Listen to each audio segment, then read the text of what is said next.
Hello traders, welcome back to the Forex Gig where we dive deep into the tool that can help you make smarter trading decisions. And in today's video, we're going to be talking about the Darvas Box day trading strategy.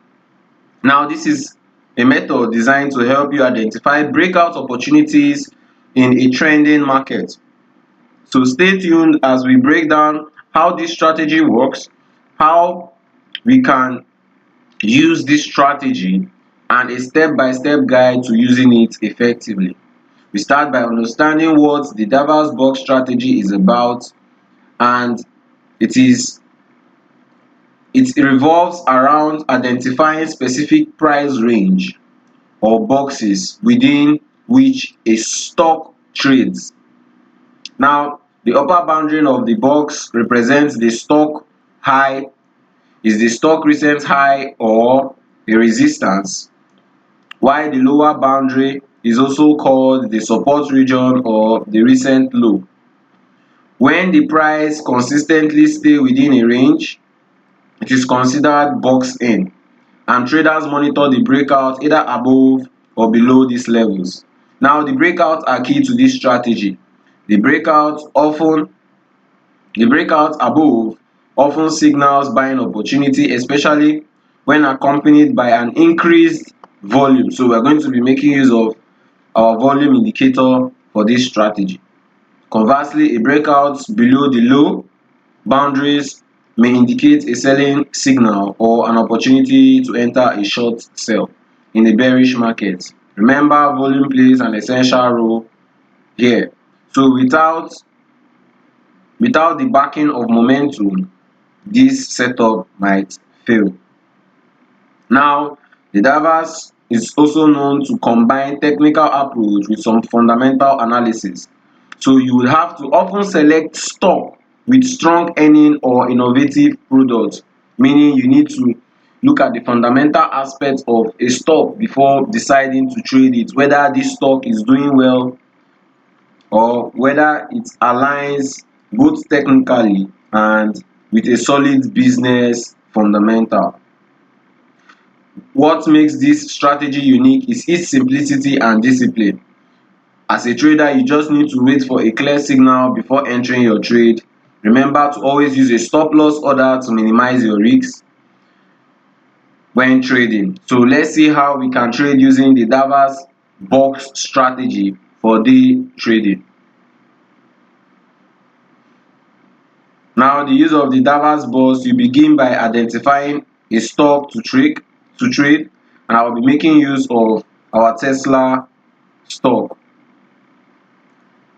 Once you have identified your stock, the next step is to draw a box by marking out the highs and the low of an area in the market. Now, since we are learning the day trading strategy, we would make use of lower time frames such as your 15 minutes time frame, your 5 minutes time frame, or your 1 hour time frame. Now, as you can see in this area, market is trending to the downside. As you can see, it's trending to the downside. All we need to do is to find out where price is within a range, and we expect price to break out from that area. As you can see in this area in the market, we can see that price is within a box in this area. It's going to the upside and going to the downside in this area. Is trading between the upper level and the lower level of the boundaries of this box, meaning the upper boundaries, which is the resistance, and the lower boundaries, which is the support, notwithstanding that this was in a downtrend.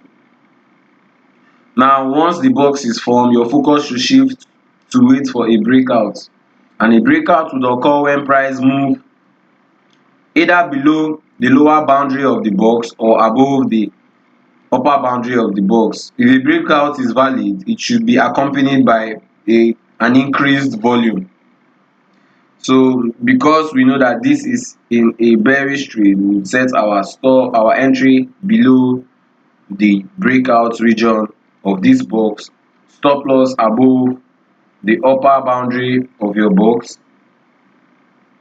then your take profit 1:2, 1:3 as the case may be. Now this breakout that occurred was accompanied by a volume which signals that this is a strong trading setup. It is a valid trading setup. Now let's look for another example. You can see that price is trading to the upside after making series of higher highs and higher lows at this area in the market.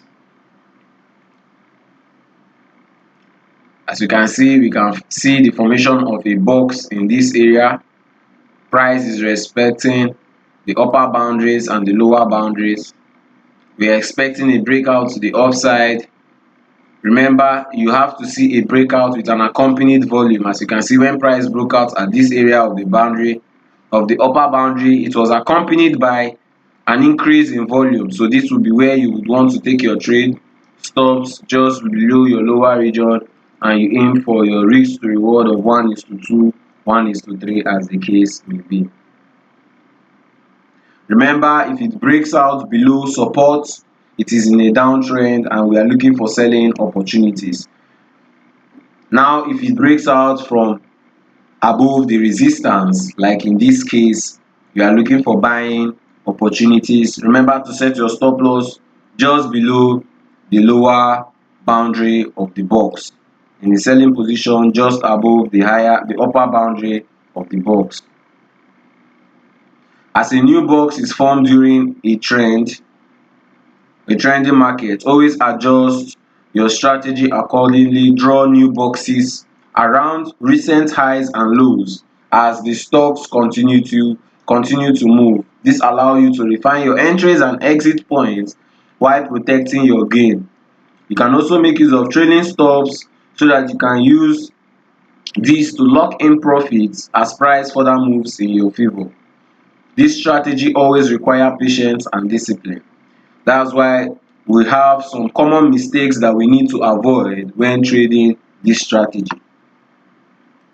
Now, the first mistake we need to avoid is trading this breakout without a significant increase in volume. If you do not see an increase in volume, I would advise you to avoid trading this strategy. Always confirm a breakout with a strong volume before entering a trade. Without this confirmation, you are risking acting on a weak and unreliable signal, such as this area. If you had boxed this area and decided to trade the breakout to the downside, if you have decided to take the breakout to the downside, you can see in this area there was no volume that was accompanied by this breakout to the downside. The volume was still in a low area. You can see it's a low volume. So in this situation, you need to avoid trading a trade that breaks out without accompanied with a strong volume. Another mistake we need to avoid is applying this strategy in a sideways moving market. If the market is not trending, you need to avoid applying this strategy because it might be detrimental for your risk to reward. In this case, you can see this is a sideways moving market, and in this case you need to avoid trading in this market condition because the market has no direction in this area. Another mistake we need to avoid making is trading without stop loss. Failing to set a stop loss order is also a critical error. So without a stop loss, you expose yourself to significant losses in the market. So you must trade with a stop loss in order so that if the trade moves against you, you can be stopped out for a calculated risk per trade. So always set your stop loss. In a buy scenario, you set your stop loss just below your lower boundary, and in a selling scenario, you set your stop loss above the upper boundary. Another pitfall we need to avoid is over trading. Entering too many trades without a clear signal can lead to confusion and unnecessary losses. So you have to stick to your rules of your strategy and only trade when all conditions are met, such as a valid breakout with a volume confirmation. Finally, avoid forcing boxes into stocks that don't fit the criteria. Not every stock will form a clear Darvas box, so focus on stocks with strong trends and avoid trying to make the strategy work in an unsuitable condition. So before you trade any stock, you need to confirm if the stock is doing well. You look at the fundamental area of the stock before deciding to invest in that stock. So this will help you maintain discipline and improve your overall results. Alright traders, we have come to the end of this video. Engage with us in the comments below. We want to hear about your experiences.